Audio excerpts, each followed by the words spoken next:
অনিকেতের পাশে অনন্যাকে দেখে কষ্ট পেল শ্যামলী। হ্যাঁ বন্ধুরা, এমনটাই দেখা যাবে, তাই সম্পূর্ণ জানতে ভিডিওটিতে লাইক দিয়ে চ্যানেলটি সাবস্ক্রাইব করে দেখতে থাকুন।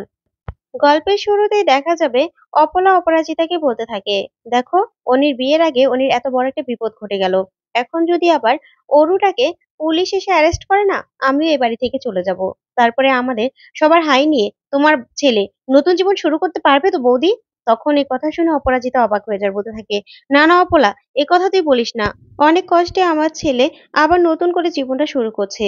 তুই প্লিজ এইসব কথা বলিস না, একদম বলিস না। শ্যামলী, তুমি কোথাও যাবে না। তখন এই কথা শুনে শ্যামলী অবাক হয়ে যায়। তারপর অপরাজিতা বলতে থাকে, তোমাকে অনির নতুন জীবনের দিব্যি রইল। তখন এই কথাতে শ্যামলী অবাক হয়ে তারপর অরুর কাছে আসে। এসে বলতে থাকে, অরু দাদা, আপনি আজকে বেঁচে গেলেন। হ্যাঁ, আপনার আপনার বিরুদ্ধে কোনো প্রমাণ নেই আমার কাছে, ঠিক আছে, কিন্তু আজকের জন্য আপনি পিসিমণির জন্য বেঁচে গেলেন। কিন্তু হ্যাঁ, বিয়েটা শুধু মিটে যাক। আর এর মধ্যে যদি আবার আপনি কিছু ঘটানোর চেষ্টা করেছেন না, তাহলে আমার থেকে খারাপ আর কেউ হবে না।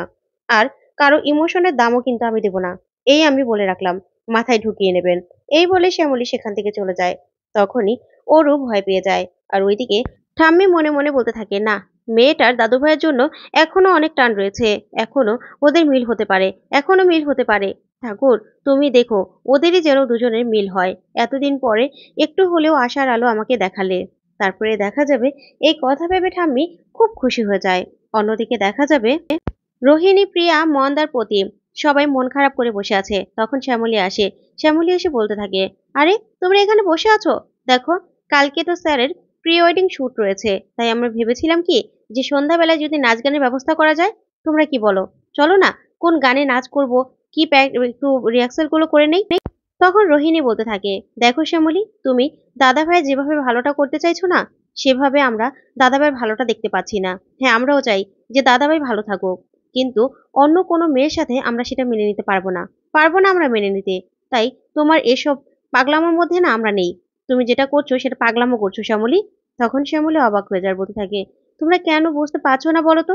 কেন তোমরা বুঝতে চাইছো না যে স্যার আমার সঙ্গে ভালো ছিল না এতদিন? একটা মিথ্যে বিয়েতে স্যার আটকে ছিল।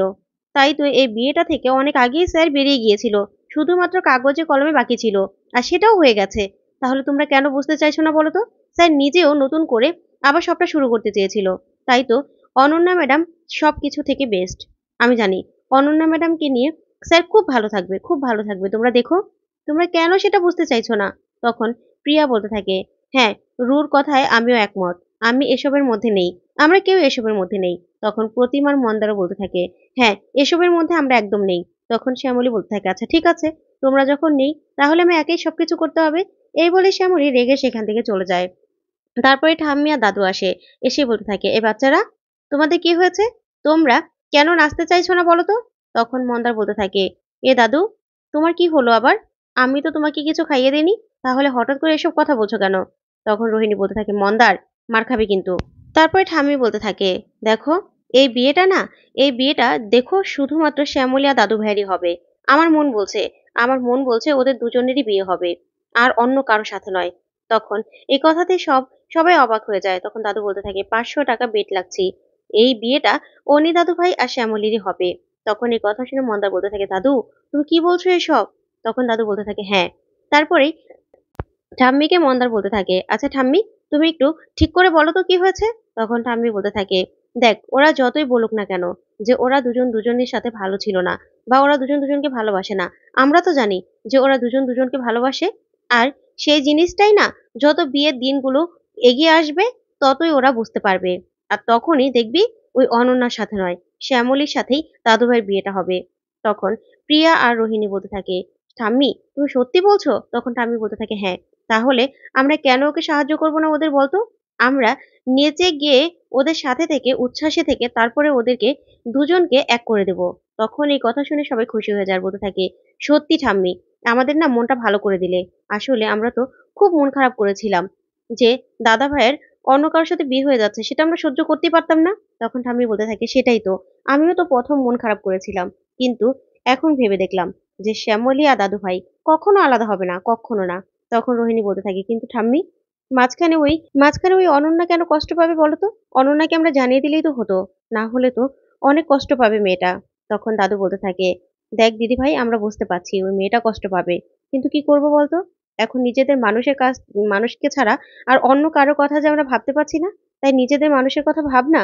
তখন এই কথাতে প্রিয়া বলতে থাকে, "হ্যাঁ রু, আমারও সেটাই মনে হচ্ছে।" তখন রোহিণী বলতে থাকে, "আচ্ছা ঠিক আছে।" তারপরে সবাই মিলে প্ল্যান করে কি করে শ্যামলী আর অনিকেতকে মিলানো যায়। ওইদিকে দেখা যাবে অনিকেত শ্যামলীর সাথে কাটানো কথাগুলো ভেবে ভেবে খুব কষ্ট পেতে থাকে। ওইদিকে শ্যামলীও মোমবাতির উপর নিজের হাত রেখে নিজের কষ্টটা আরো বেশি করতে চাইছে। তারপরেই অনিকেতের বলা কথাগুলো মনে করতে থাকে আর চোখ বেয়ে জল পড়তে থাকে আর আগুনের সামনে হাতটা ধরে রাখে। তারপর দেখা যাবে সকাল হয়ে যায়। শ্যামলী ঘর সাজানোর কাজ করছে, সব কাজ একা একা করছে।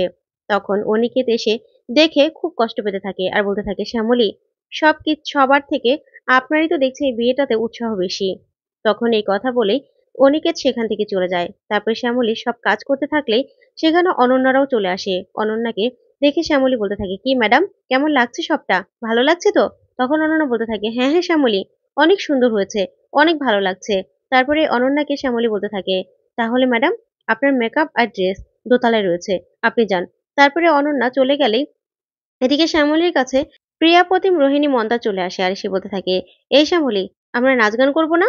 আসলে প্রথমে ভেবেছিলাম যে না, এই বিয়েতে আমরা থাকবো না, কিন্তু এখন দেখলাম যে না, এই বিয়েতে আমরা থাকবো। দা ভাইয়ের বিয়ে বলে কথা, আনন্দ করবো না? তখন শ্যামলী খুশি হয়ে যায় আর বলতে থাকে, সত্যি তোমরা থাকবে? এটা আগে বলবে তো। ইস, কত কিছু আমি প্ল্যান করেছিলাম যে একরকম ড্রেস পরবো, আমরা নাচ করব। তখন প্রিয়া আর রোহিণী বলতে থাকে, তাহলে এখন বলো না, আমরা সব কিছু একদম রেডি করে দেবো। তখন শ্যামলী বলে, সত্যি সত্যি? তারপর দেখা যাবে অফিসের লোকজনকে নিয়ে সবার সাথে একসাথে কথা বলে নেয় শ্যামলী আর বলতে থাকে, ঠিক আছে, তাহলে আমরা এই কথা হলো, রিহার্সালটা করে নেব। তারপরে দেখা যাবে সন্ধ্যাবেলায় খুব সুন্দর করে সবাই সেজে নেয়। ওইদিকে অনিকেত আর অনন্যাও খুব সুন্দর করে সেজে আসে। তারপরে ওদের ছবি তোলা হয়। তখন অনন্যা অনিকেতের হাত ধরে ছবি তুলতে থাকে। তারপরে রোহিণী শ্যামলীকে বলতে থাকে, খুব সুন্দর মানিয়েছে না ওদেরকে? তখন শ্যামলী মনে মনে খুব কষ্ট পেতে থাকে আর বলতে থাকে, হ্যাঁ, খুব সুন্দর মানিয়েছে তো। তারপরে মন্দার বলতে থাকে, একদম রাবনে বানাদি জড়ি, তাই না?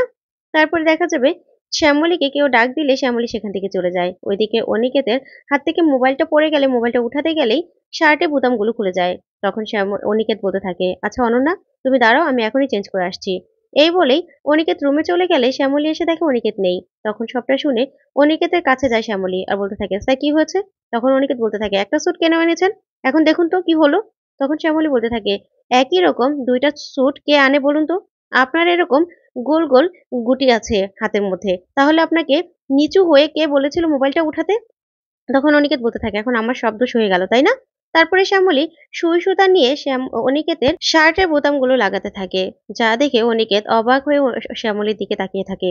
তারপরে বোতামগুলো লাগানো হয়ে গেলে অনিকেত বলতে থাকে, শ্যামলী, আমাকে কেমন লাগছে বলুন তো? অনন্যা আমার জন্য অপেক্ষা করছে তো? তখন শ্যামলী বলতে থাকে, হ্যাঁ, খুব সুন্দর লাগছে।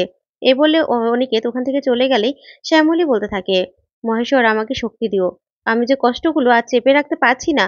এই বলেই শ্যামলী অনেক কষ্ট পেতে থাকে। তো বন্ধুরা, এবার কি তাহলে শ্যামলী আর অনিকেতেরই মিল হবে? তোমাদের কি মনে হয়? অবশ্যই কমেন্ট করে জানাও। ধন্যবাদ।